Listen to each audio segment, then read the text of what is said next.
வணக்கம் and welcome to பேசும் கதை. சுட்டி குழந்தைகளுக்கு குட்டி கதைகள். நேர்மையா இருக்கிறவங்களுக்கு நல்லது நடக்குமா? உண்மையை பேசுறவங்களுக்கு கஷ்டம்தான் வருமா? இந்த கேள்விகளுக்கு பதில் தரக்கூடிய ஒரு கதையை தான் இன்னைக்கு நாம கேட்க போறோம். ஒரு ஊர்ல ஒரு திருடன் இருந்தான். அந்த திருடன் கொஞ்சம் வித்தியாசமானவன். அவன் திருடுறதுக்குன்னு சில ரூல்ஸ்லாம் வச்சுருந்தான். அவன் ஏழைங்க கிட்ட திருட மாட்டான், பணம் நிறைய இருக்கிறவங்க கிட்ட தான் திருடுவான். அதுவும் தனக்கு தேவையான அளவு, அந்த அளவு தான் திருடுவான். ரொம்ப ஆடம்பரமான வாழ்க்கைக்கு திருட மாட்டான், தன்னோட வாழ்க்கைக்கு தேவையான அளவுக்கு தான் திருடுவான். என்னடா இது இவ்வளோ நியாய தர்மம்லாம் பேசுகிறவன் எதுக்கு ஒரு திருடனாக இருக்கணும் அப்படின்னு நமக்கு ஒரு யோசனை வரும். ஏன்னா அவனுக்கு வேறு எந்த வேலையும் செஞ்சு பழக்கம் இல்லை. அவனுக்கு இது நல்லது கெட்டது அப்படின்னு ரொம்ப சொல்லி அவனை நல்ல வழிக்கு இழுத்துட்டு வர்றதுக்கு அவனுடைய அப்பா அம்மா இல்லை. இப்படியே அவன் வாழ்க்கை போயிட்டு இருந்துச்சு. ஒரு தடவை அந்த ஊரில் ஒரு கோயில் திருவிழா நடந்துச்சு. திருவிழானாலே ஒரே கூட்டம், கோலாகலம், கொண்டாட்டம் தானே. மக்கள் கூட்டமாக அந்த இடத்துக்கு வந்துட்டு இருந்தாங்க. திருடன் பார்த்தான், சரி இதை பயன்படுத்தி இந்த இடத்துல நல்ல பணக்காரங்கள்லாம் வருவாங்க, அவங்ககிட்டேருந்து ஏதோ ஒரு செயினோ ஏதோ ஒரு நகையை திருடிக்கலாம் அப்படின்னு முடிவு பண்ணான். இந்த திருவிழாவில் தினமும் ஒரு கதா காலட்சேபம் நடக்கும். ஒரு பெரியவர் ஏதோ ஒரு மக்களுக்கெல்லாம் ஏதோ ஒரு கதையை சொல்லுவார் போல இருக்கு. அந்த இடத்துக்கு நிறைய பேர் கூட்டமாக ரொம்ப ஆர்வமாக கேட்பாங்க அந்த கதையை. அப்புறம் அவங்க அவரை பற்றி நல்ல விதமாக பேசிட்டு அந்த கூட்டம் கலைஞ்சு போயிடும். இந்த திருடன் இதை கவனிச்சிட்டு இருந்தான். இந்த பெரியவர் என்னதான் பேசுறாரு, அப்படி எல்லாருமே கேட்குறாங்களே என்னதான் பேசுறாரு அப்படின்னு இவனுக்கும் கேட்கணும்னு ஆசை. ஆனால் கதை கேட்டுட்டு இருந்தா திருட முடியுமா? அதனால இவனால் அதில் ரொம்ப கவனம் செலுத்த முடியாமல் போச்சு. அப்படியே திருவிழாவும் முடிஞ்சிடுச்சு. பெரியவர் கடைசி நாள் தன்னோட பேச்சை முடிச்சுக்கிட்டு அவர் கிளம்பிட்டார். திருடன் பெரியவர்கிட்ட போனான். ஐயா, நீங்கள் மனுஷங்க நல்ல நிலைமையில் உயர்றதுக்கு பல நல்ல விஷயங்களை சொன்னதாக கேள்விப்பட்டேன். எனக்கும் உங்கள் பேச்சை கேட்கணுன்னு ரொம்ப ஆசை. ஆனால் என்னால் வர முடியாமல் போயிடுச்சு. நீங்கள் தயவு செய்து எனக்கு ஏதாவது ஒரு நல்ல விஷயம் ஒன்று சொல்லுங்கள், நான் கண்டிப்பாக அதை ஃபாலோ பண்ணுறேன் என் வாழ்க்கையில் அப்படின்னு சொன்னான். பெரியவர் சொன்னார், என்னப்பா இத்தனை நாள் நான் இங்கே பேசிகிட்டு இருந்தேன், நீ ஒரு நாளாக கேட்கக்கூடாதா? இப்போ நான் கிளம்புற போது கேட்குறியே அப்படின்னு சொன்னார். திருடன் சொன்னான், ஐயா இல்லைங்க ஐயா, என்னால் நிஜமாகவே வர முடியாமல் போயிடுச்சு, என்னை மன்னிச்சுக்கோங்க, நான் சத்தியம் பண்ணுறேன், நீங்கள் ஏதாவது ஒரு விஷயம் சொல்லுங்கள், அதை நான் கண்டிப்பாக பின்பற்றுறேன் அப்படின்னு சொன்னான். பெரியவருக்கு ரொம்ப அது கேட்டு ரொம்ப சந்தோஷமாக இருந்துச்சு. எவ்வளோ ஆர்வமாக கேட்குறான் இந்த பையன், சரி நாம் அவனுக்கு ஏதாவது ஒரு நல்லது சொல்லுவோம் அப்படின்னு நினச்சார். சரிப்பா, நான் எல்லாத்தையும் உனக்கு சொல்ல முடியாது, ஆனால் ஒரே ஒரு விஷயம் சொல்கிறேன், அந்த விஷயத்தை நீ கண்டிப்பாக உன் வாழ்க்கையில் கடைப்பிடி அப்படின்னு சொல்லிட்டு அவர் சொன்னார். வேதத்தில் ஒரு வாக்கியம் இருக்குது, சத்தியம் வத. சத்தியம்னா உண்மை, வதனா பேசு. உன் வாழ்க்கையில் நீ முடிஞ்ச வரைக்கும் உண்மையே பேசு, இது உன் வாழ்க்கைக்கு ரொம்ப நல்லது அப்படின்னு சொல்லிட்டு போயிட்டார். திருடன் யோசிக்க ஆரம்பிச்சான், நானும் திருடன், உண்மையை பேசினா கண்டிப்பாக மாட்டிப்பேன், பொய் சொன்னாதான் என் பொழப்பே ஓடும். ஆனால் இவன் பெரியவர்கிட்ட சத்தியம் பண்ணிட்டான், நம்ம உண்மையை தான் பேசணும் அப்படிங்கிறத நான் முடிவு பண்ணான். அப்படின்னா இந்த திருட்டு தொழிலையே நம்ம விட்டுறணும். இப்போ திருட்டு தொழிலை விட்டுட்டா வேற என்ன செய்யறது? சரி, ஏதாவது ஒரு சின்ன வியாபாரம் செஞ்சு நமக்கு தேவையான சம்பாதிப்போம் அப்படின்னு முடிவு பண்ணான். ஆனால் வியாபாரம் செய்யவும் பணம் தேவை இல்லையா, ஒரு மூலதனம் தேவை. சரி, அதுக்கு என்ன செய்யலாம்? சரி, கடைசியாக ஒரு தடவை நாம் திருடலாம், அதில் வர பணத்தை வச்சு நாம் வியாபாரம் செய்யலாம். திருடுற தொகை ரொம்ப நிறைய பணம் வர மாதிரி இருக்கணும். அப்போ இந்த ஊர்லேயே யார் பணக்காரர், யார் வீட்டில் திருடலான்னு யோசிச்சான். ஊர்லேயே பணக்காரர் ராஜா தான். சரி, ராஜாவோட கஜானாலேருந்து திருடலான்னு அவன் ஒரு பிளான் பண்ணான். பிளான்ல கொஞ்சம் ரிஸ்க் இருந்துச்சு. ஆனால் எப்படியாவது மாட்டிக்காம திருடிட்டு வந்துடணும் அப்படின்னு திருட நினச்சான். திட்டப்படி ஒரு நாள் ராத்திரி அந்த கஜானாக்கு வெளியில் அவன் சுற்றிட்டு இருந்தான். அன்னைக்குன்னு பார்த்து அவனோட கெட்ட நேரம், அந்த ஊரோட அரசர் மாறு வேஷத்தில் நகரத்தை சுற்றிட்டு வந்துட்டு இருந்தார். பெரிய ஜமக்காலத்தை போத்திக்கிட்டு இருட்டில் இப்படி இப்படி பார்த்துட்டு மெதுவாக நடந்து வந்துட்டு இருந்த ராஜாவை திருடன் பார்த்துட்டான். இப்படி வரதை பார்த்துட்டு திருடன் ராஜாவையும் ஒரு திருடன் நினச்சிக்கிட்டான். ஏய், யாரா அது அப்படின்னு திருடன் ராஜாவை கேட்டான். இப்பதான் ராஜா திருடனை பார்த்தாரு.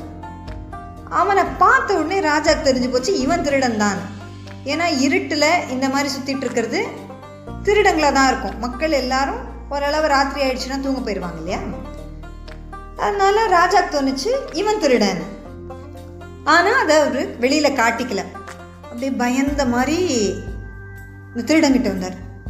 ஐயா ஐயா, என்னை பிடிச்சிடாதீங்க ஐயா, என்னை கைது பண்ணிடாதீங்க ஐயா, எனக்கு வேலை எதுவும் இல்லை, என் வேலை போயிருச்சு, என் குடும்பத்தை காப்பாற்றணும், ரொம்ப கஷ்டத்தில் இருக்கேன், நான் வெளியூர் ஆள் தான், இதுதான் முதல் தடவை நான் திருட வந்திருக்கேன், ஐயோ என்னை மன்னிச்சிருங்க, என்னை விட்டுருங்க அப்படின்னு அப்படியே நடிச்சார். திருடன் ராஜா சொன்னதை கேட்டு ஏமாந்து போயிட்டான். அவன் சிரிச்சிட்டு சொன்னான், அட நீ கூட திருடுதான் வந்தியா? நான் கூட திருடன் தான்ப்பா. நான் ஒன்று சொல்கிறேன் தெரிஞ்சுக்கோ, ஒரு திருடன் என்றைக்குமே வாழ்க்கையில் நிம்மதியாகவே இருக்க முடியாது. எப்போவுமே பயந்துட்டே இருக்க வேண்டிய நிலைமையில் தான் இருக்கும். அதனால நானே இந்த திருட்டு தொழிலை விட்டுறலான்னு பார்க்குறேன். அதுக்கு முன்னாடி கடைசியாக ஒரு பெரிய திருட்டு பண்ணணும்னு நினைக்கிறேன். நீ எனக்கு கொஞ்சம் உதவி செஞ்சேன்னா கிடைக்கிற பொருளை பாதியாக பிரிச்சுப்போம். ஆனால் நீ எனக்கு ஒரு சத்தியம் பண்ணணும், இதுக்கு மேலே நாம் திருடவே கூடாது, இந்த வர பொருளை வச்சு நம்ம ஒரு வியாபாரம் செஞ்சு பழச்சிக்கலாம், என்ன சொல்கிற அப்படின்னு கேட்டான். ராஜாவுக்கு இந்த விளையாட்டு ரொம்ப பிடிச்சிருந்தது. அவரும் தலையசிச்சுட்டு அவனுக்கு சத்தியம் பண்ணி கொடுத்தார், இனிமேல் நான் திருட மாட்டேன் அப்படின்ட்டு. இப்போ திருடன் சொன்னால், நம்ம எங்கே திருட போகிறோம் தெரியுமா? நம்ம இந்த நாட்டு அரசரோட கஜானால திருட போகிறோம். இந்த கஜானால விலை உயர்ந்த ரத்தின கற்கள் இருக்குன்னு கேள்விப்பட்டேன். நம்ம எல்லாத்தையும் திருடக்கூடாது, ஏன்னா அரசர் மக்களுக்கு நல்லது செய்யறதுக்காக தான் நிறைய பணத்தை சேர்த்து வச்சுருக்காரு. ஆனால் நம்ம தேவைக்கு இந்த ரத்ன கற்களை மட்டும் திருடிப்போம், அதுவே பல லட்சம் ரூபாய் பெறும் அப்படின்னு சொல்கிறாங்க. அதை திருடி எடுத்துகிட்டு நாம் நம்ம வியாபாரத்துக்கு உபயோகப்படுத்திக்கலாம் அப்படின்னு சொன்னோம். அரசருக்கு அப்படியே தூக்கி வாரி போட்டுது. என்னது, நம்ம கஜானாலே திருட போகிறான், அதுக்கு நம்மையே உதவி கேட்குறான் பாரு அப்படின்னு நினச்சிட்டு, ஐயோ ராஜாவோட கஜானாலியா, மாட்டிக்கிட்டோன்னா உயிரே போயிடும், ஐயா சாமி என்னை விட்டுருங்க, நான் வந்த வழியே திரும்பி போயிடுறேன், நான் திருட கூட இல்லை, இன்னுமே என்னை விட்டுருங்க அப்படின்னு சொன்னான். திருடன் சொன்னா, இல்லை நம்ம மாட்டிக்காமல் தப்பிச்சிடலாம், நீ கவலைப்படாத அப்படின்னு சொல்லி தன்னுடைய பிளான் என்ன நம்மகிட்ட சொன்னான். அவனோட இந்த பிளானை கேட்ட ராஜா அப்படியே அசந்து போயிட்டார். நம்ம எவ்வளோ பாதுகாப்பாக நம்ம கஜானாவை வச்சுருக்கோம்னு நினச்சோம், நம்ம பாதுகாப்பில் இவ்வளோ ஓட்டை இருக்கா, இந்த திருடன் எவ்வளோ புத்திசாலியாக இருக்கான் பாரு. ஆனால் இவனோட இந்த திறமை எல்லாம் இப்படி வீணாக போகுதே, இவன் மட்டும் நம்ம கூட இருந்தா நம்ம நாட்டுக்கு எவ்வளோ நல்லது, இவனை எப்படியாவது நம்ம கூட சேர்த்துக்கணும், இவன் திறமையானவனாகவும் இருக்கான், ஓரளவு நல்லவனாகவும் இருக்கான் அப்படின்னு ராஜாவுக்கு தோணுச்சு. ஆனால் அப்படியே நேராக அவனை நம்பிட முடியாது இல்லையா? அவனை நல்லா சோதிச்சு பார்க்கணும், இவன் நிஜமாவே எந்த அளவு திறமையானவன், எந்த அளவு நல்லவன்னு தெரிஞ்சுக்கிட்டு தான் ராஜா தன்னோட சேர்த்துக்க முடியும் இல்லையா? அதனால இவர் என்ன சொன்னார், சரி நீங்கள் சொல்கிறபடியே செய்யலாம் ஐயா அப்படின்னு அந்த திருடங்கிட்ட ஒத்துக்கிட்டார். திருடனோட பிளான் படியே கஜானாக்குள்ளே போயிட்டாங்க, யாரும் பார்க்கல. அந்த கல் இருக்கிற பெட்டியும் கண்டுபிடிச்சிட்டாங்க. அந்த பெட்டியை திறந்து பார்த்தாங்க. பெட்டியை திறந்தா அப்படியே கண்ணை பறிக்கிற மாதிரி பட பட பட படன்னு ரத்னக்கல், நல்ல 3 ரத்னக்கல் தான் இருந்துச்சு. இப்போ எப்படி அதை சரி பாதியாக பிரிக்கிறது? 3 கல் இருக்கு இல்லையா? அதனால் திருடன் யோசிச்சுட்டு சொன்னான், இந்த பாருப்பா, இதில் ஒரு கல்லை விற்றாலே பல லட்சம் ரூபாய் கிடைக்கும் போல இருக்கு. அதனால நம்ம என்ன பண்ணலாம், நீ ஒரு கல் எடுத்துக்கோ, நான் ஒரு கல் எடுத்துக்கிறேன், இந்த 3ஆவது கல் இங்கேயே இருக்கட்டும்.